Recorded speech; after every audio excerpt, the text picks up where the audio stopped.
So here we are on part 2 of Tuesday. I've just done the message about Jesus cursing the fig tree. So if you haven't seen that one, you might want to watch that one first. Doesn't really matter, but this is part 2.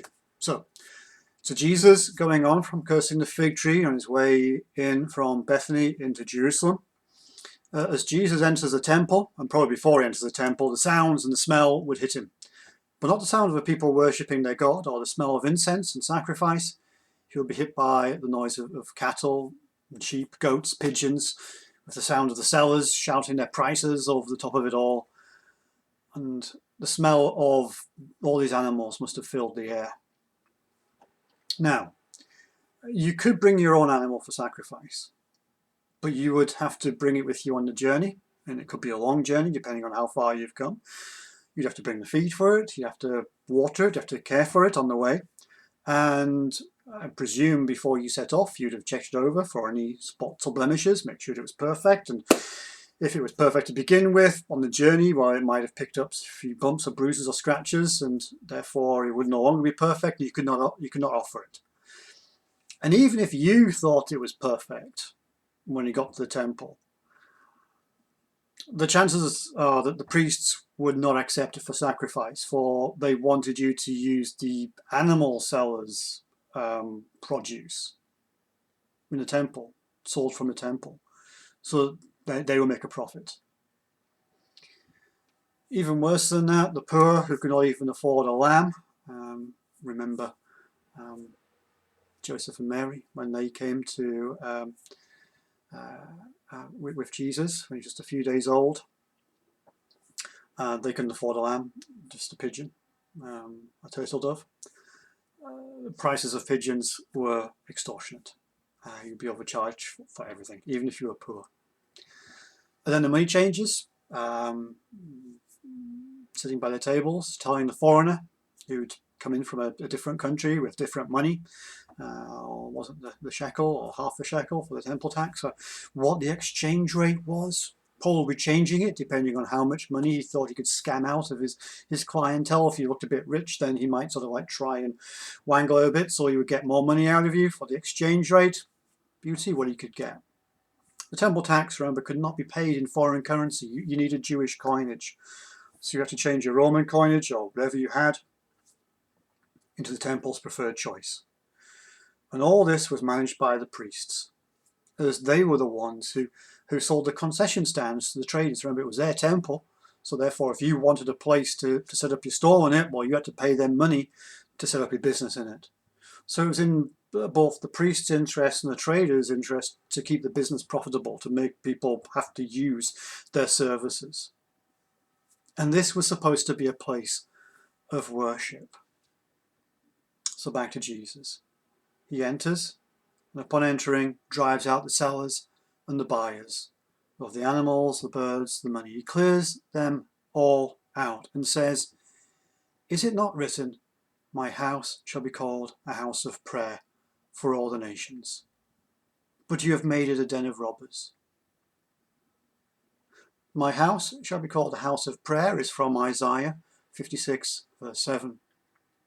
And Jesus is telling them that the temple is made as the place where God meets with his people. It should be a place where you can meditate and pray and have fellowship over the scriptures and, of course, bring a sacrifice to God. As Jesus says, coming from Jeremiah 7 verse 11, you have made it a den of robbers. History is repeating itself. Back in the prophet's day, the temple was corrupt, and it is again once more. And it's all well and good for the priests to say that they are doing what they are called to do. They are carrying out their duties as God has ordained them to do. They are doing the sacrifices. They're saying the words. They're carrying out the office of the priesthood. The temple is open for people to come from the nations.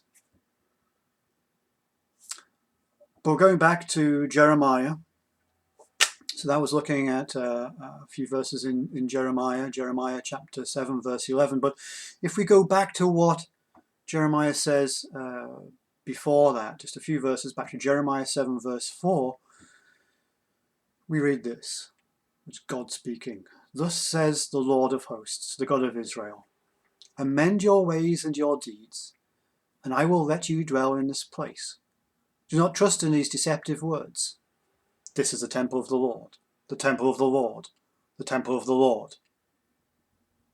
For if you truly amend your ways and your deeds, if you truly execute justice one with another, if you do not oppress the sojourner, the fatherless, or the widow, or shed innocent blood in this place, and if you do not go after other gods to your own harm, then I will let you dwell in this place, in the land that I gave of old to your fathers forever.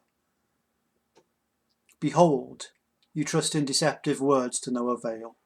Will you steal, murder, commit adultery, swear falsely, make offerings to Baal, and go after other gods that you have not known, and then come and stand before me in this house, which is called by my name, and say, we are delivered, only to go on doing all these abominations? Has this house, which is called by my name, become a den of robbers in your eyes? Behold, I myself have seen it, declares the Lord. So that's from Jeremiah chapter 7. That's the context where he says this is his house has become a den of robbers. And as he was saying there, God was saying there, that the priests were relying on everything being fine because they were saying, well, this is the temple of the Lord, the temple of the Lord, the temple of the Lord, as if that was going to save them. But they were deceiving themselves. They thought, well, this is God's temple. It doesn't matter what happens otherwise, but we're making the sacrifices, we're doing the right things, we're saying the right words, we're looking good. Okay, that's sort of, we're doing our stuff over here, they're doing their stuff over there. It's okay. God says no, it's not. You can't separate the two out. You can't just look good over here but be corrupt over there. And Jesus is telling them that they're like the thieves and the robbers in the caves around Jerusalem. It's just that they're not operating out of the caves. They're operating out of God's holy temple. This is serious. The priests are really just deceiving themselves if they think they can get away with this.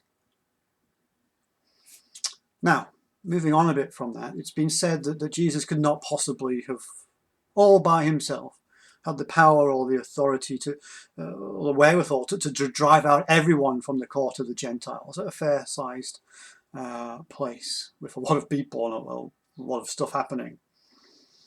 And I have to admit, it's a pretty impressive task to have carried out, and you're thinking, well, surely someone would have stopped him. I mean, he's only one man. We know that the temple had its own guard, its own police force. Well, why didn't they step in? Well, remember that Jesus was very, very, very popular at this moment. Okay, things will change by the end of the week, but at the moment he's very popular. We know from his triumphal entry that the priests did nothing to stop him because they were afraid of the people. We'll see that as well over the next few days. They were afraid of the people. Another thing was that probably the pilgrims were cheering Jesus on whilst he was cleansing the temple. Remember that they knew they were being scammed. They knew they were being treated unfairly by the priests and the animal sellers and the money changers. So there'd be no opposition from them. They'll be going, yep, okay, I'm out of it. Yeah, and if you're going to drive them out as well, that's even better. They knew what was going on wasn't right. And remember, Jesus is God veiled in human flesh. There is something different about him.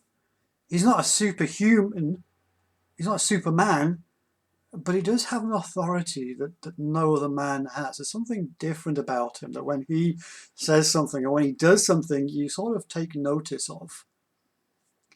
And finally, remember that the temple authorities were still plotting Jesus' destruction. It's not as if they weren't doing anything or nothing to get rid of him. They were just waiting for an opportune time when it was safer to arrest him. And ultimately, that opportune time does come in the darkness of night.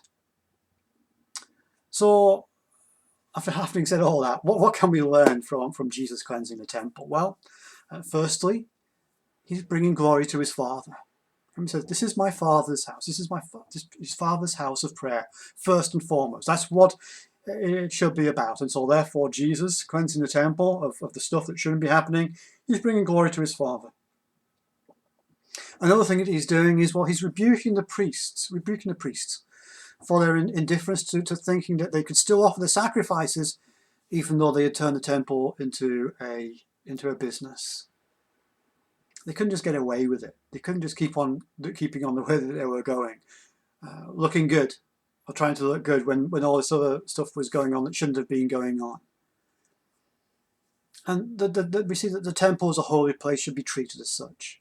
To come with holy fear into God's presence. It should have been a place that when you walked into it, you were struck with the awe of the splendor, of the majesty, of the presence of God. And I suppose remember where they'd set up the stalls was in the court of the Gentiles, and this was the place where if you weren't a Jew, this is as far as you could go. So if you were a bit wondering, well, what goes on in that? Oh, I don't know, I'm not a Jew, but I'm going to have a look and see what happens. This was a place where you could go. And that's as far as you could go, but they just filled it with a cattle market.